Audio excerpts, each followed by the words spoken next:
Bonjour les amis, bonjour, j'espère que vous allez bien. Moi je me porte bien par la grâce de Dieu. Je suis très contente de vous retrouver dans cette petite vidéo, j'espère en tout cas. Je suis dehors donc il y aura un peu de bruit, le vent et un terrain de tennis juste à côté là. Et voilà, j'aime bien rester dans la nature, j'aime bien le contact avec la nature pour prier, méditer, étudier aussi. Donc c'est ce que je fais. Et voilà, donc on va rentrer dans le vif du sujet. Hier soir aux environs de 22h, je me préparais au temps de prière avec mon groupe de l'église ici.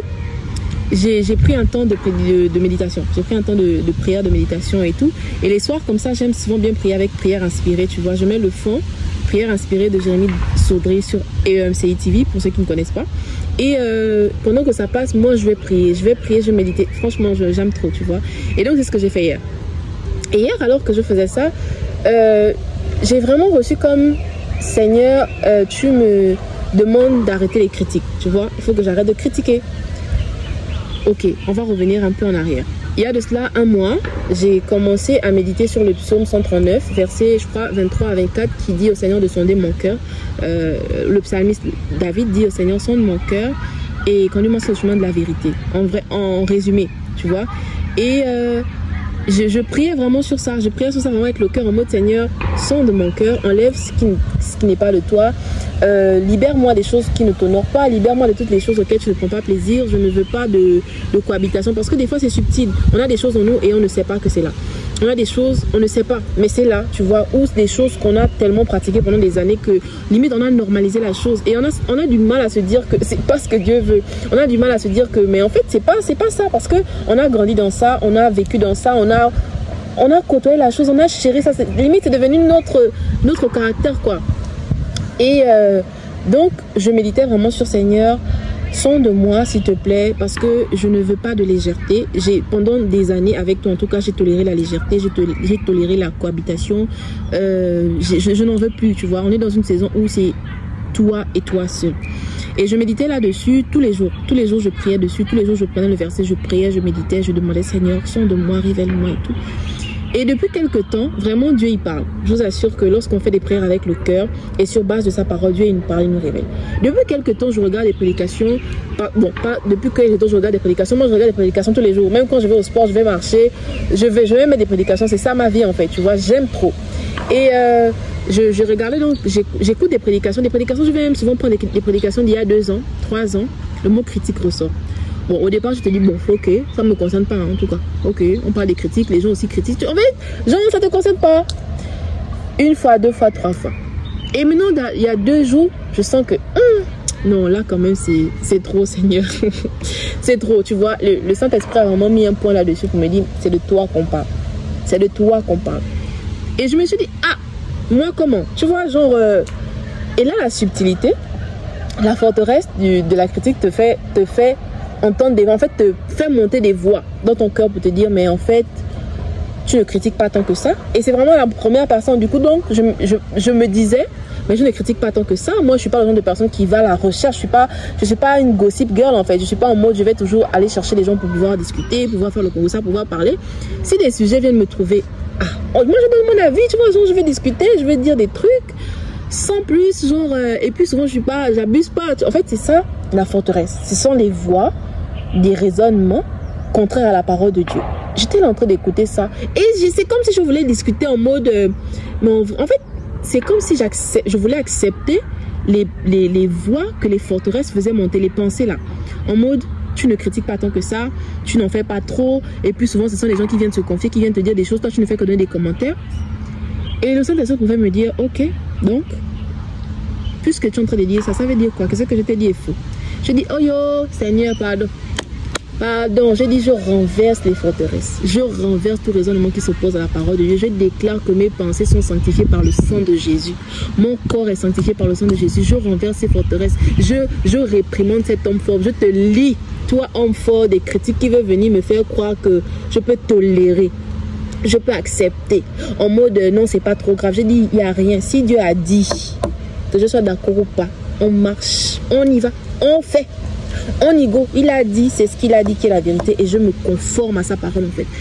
Et j'étais là, et quand Et quand j'ai prié comme ça, j'étais en train de dire, Seigneur, j'accepte ta parole. Ta parole est esprit et vie, c'est ce que je veux. C'est ta parole que je veux appliquer. Je veux manifester ton caractère. Parce que la Bible me dit que je suis à ton image et à ta ressemblance. Donc, tu n'es pas dans les critiques, tu n'es pas dans la médisance. Je refuse toute forme de médisance. Je refuse la subtilité. Et des fois, c'est très subtil, tu ne te rends pas compte. Parce que la voix, comme elle te parle à la première personne, tu vas te dire, mais oui, en fait, moi, je ne suis pas dedans. Mais j'ai dit non. Si Dieu me dit que je dois arrêter, peu importe les histoires que tu veux, d'abord tu dégages. En fait. Vraiment, j'ai pris autorité. Et après avoir fait ça, je me suis sentie tellement bien. J'ai dit, waouh, merci Seigneur. Parce que c'est subtil, des fois, on ne se rend pas compte. Tu te dis, bon, c'est pas moi, c'est juste la voix, moi je n'ai rien fait. J'ai dit non, parce que Dieu me dit, et ce que Dieu me dit, que je sois d'accord ou pas, je le fais, même si je n'ai pas la force de le faire, la capacité, tout est grâce et c'est par le Saint-Esprit, pardon, c'est par le Saint-Esprit qu'on devient capable en fait. Et je lui ai dit, Seigneur, peut-être que je n'ai pas la force, peut-être que je ne sais même pas comment m'y prendre parce que c'est quelque chose dont quoi j'ai toujours vécu en fait. C'est normal, surtout nous, on appelle ça, on a même nommé la chose le Congossa pour les Gabonais, on a appelé ça le Congossa. Pour vous dire même à l'époque, il y avait une série qui passait de Meshi Obion qu'on appelait Congossa. La série là, c'était la série des Congosseurs. Et c'était vraiment un truc qu'on a développé. Et du coup, moi, ayant grandi dans ça, c'était normal de critiquer, de parler. C'est vrai qu'avec le temps, les choses se sont plus ou moins amoindries. Mais là, justement, la subtilité de cette forteresse voulait me faire croire que, mais en fait, je ne fais pas. Alors que Dieu ne veut même pas que je sois dedans. Si j'ai quelque chose contre quelqu'un, je vais pouvoir en parler à la personne en face. Et c'est ce que Dieu pouvait me dire hier. Si tu as quelque chose contre quelqu'un, parle à la personne directement. Va lui dire ce que tu penses si je t'en donne l'autorisation. Et sache que tu devras le faire avec sagesse et amour. J'étais là, ouais, Seigneur, vraiment, les histoires de brisement, les histoires que je te dis, Seigneur, prends-moi. Prends-moi là, c'est pas des lol. Hein. J'ai dit, mais en fait, j'accepte, Seigneur. Je ne sais peut-être pas comment le faire, mais tu vas me montrer. J'ai vécu dans ça. C'est normal, on a normalisé. C'est quelque chose que... Voilà, mais c'est pas mon caractère. Ça, c'était l'ancien homme, le vieil homme. C'était sa nature, c'était comme ça qu'il était, c'était les choses qu'il pratiquait. Ce sont des choses auxquelles il prenait plaisir. Mais celle que je suis aujourd'hui, Christ qui vit en moi, je ne peux plus faire ce genre de choses. Et j'ai dit, waouh, merci Seigneur. Vraiment, merci pour la révélation de ta parole. Vraiment, comme on dit, la Bible dit que c'est la révélation de la parole qui éclaire. J'étais vraiment là en mode, oh my God. Mais en fait, c'est vrai, parce qu'au départ, j'étais...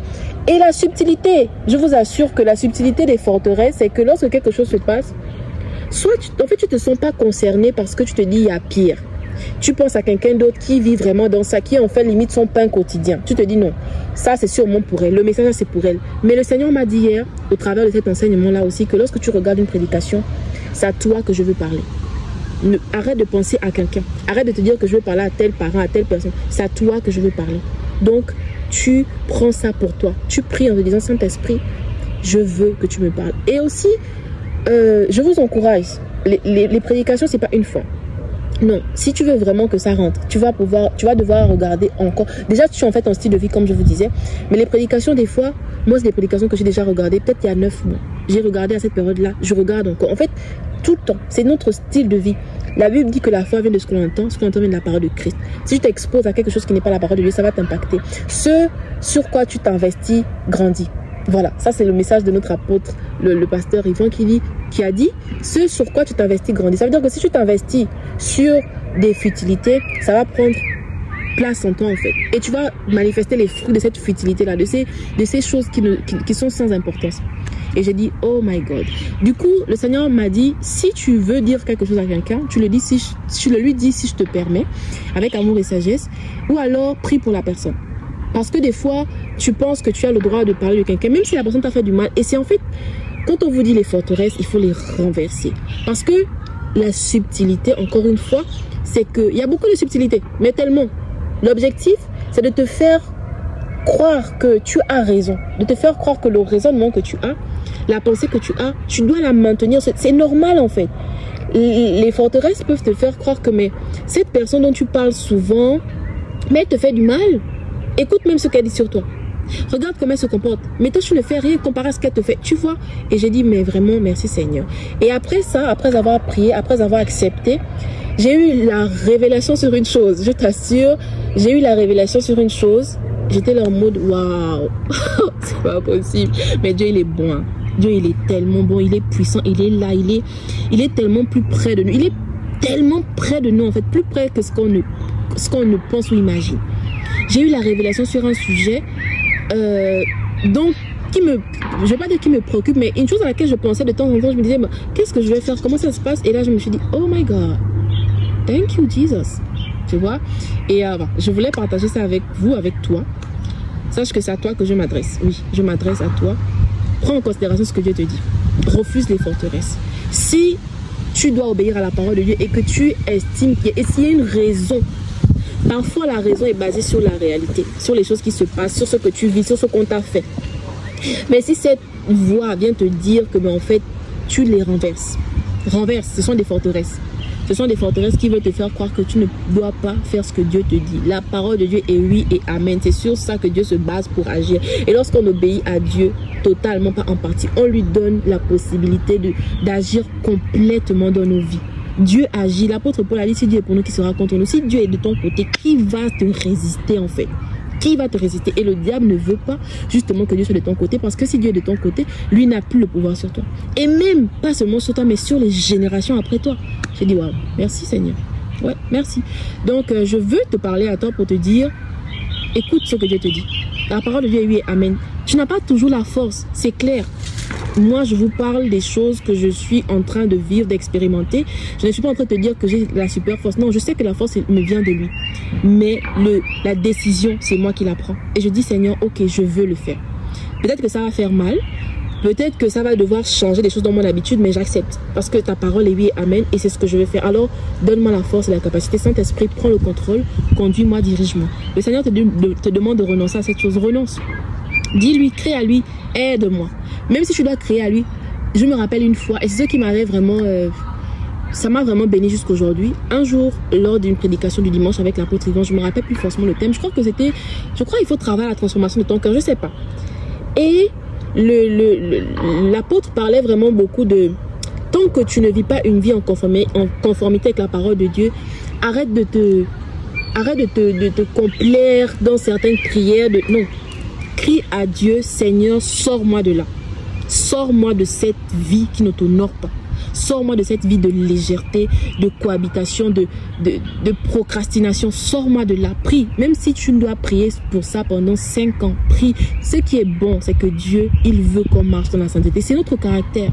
C'est notre caractère en nous qui avons reçu Jésus. Parce que Jésus habite en nous par le Saint-Esprit. Et nous manifestons le caractère de Christ. Ça veut dire que si nous avons reçu Jésus en nous, c'est notre caractère, c'est notre nouvelle vie, c'est notre nature. Comme avant ton naturel, je peux dire ma nature c'était péché, la fornication, l'impudicité, toutes ces choses-là.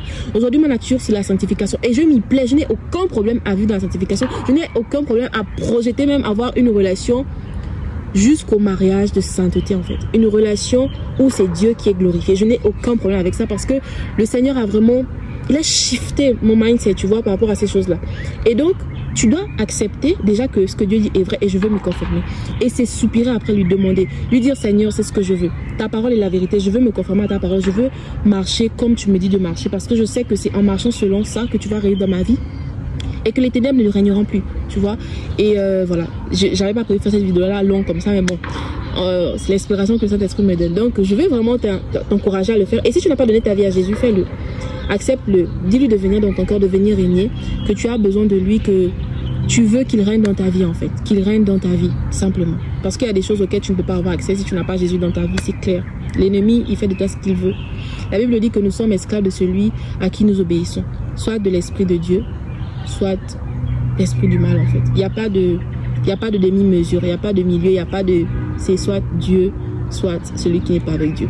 Donc c'est ce que je veux t'encourager. Si tu n'as pas fait, demande à Jésus de venir dans ta vie, qu'il vienne prendre le contrôle, qu'il règne, que tu l'acceptes comme Seigneur et Sauveur personnel. Et tous les jours, demande-lui comment je fais pour marcher avec toi. Qu'est-ce que je fais? Comment je fais? Et tu vas voir que ta vie va véritablement changer. Donc voilà ce que je voulais partager avec vous. Je suis très contente. Dites-moi ce que vous en pensez, si vous avez des commentaires. N'hésitez pas, hein. Vous n'êtes pas très bavard, mais moi je sais pas pourquoi. Bavardez. Moi, vous voyez comment je parle beaucoup. Parlez, commentez, dites des choses. Voilà, on est ensemble, c'est la famille. En tout cas, prenez bien soin de vous, que Dieu vous garde. Bisous.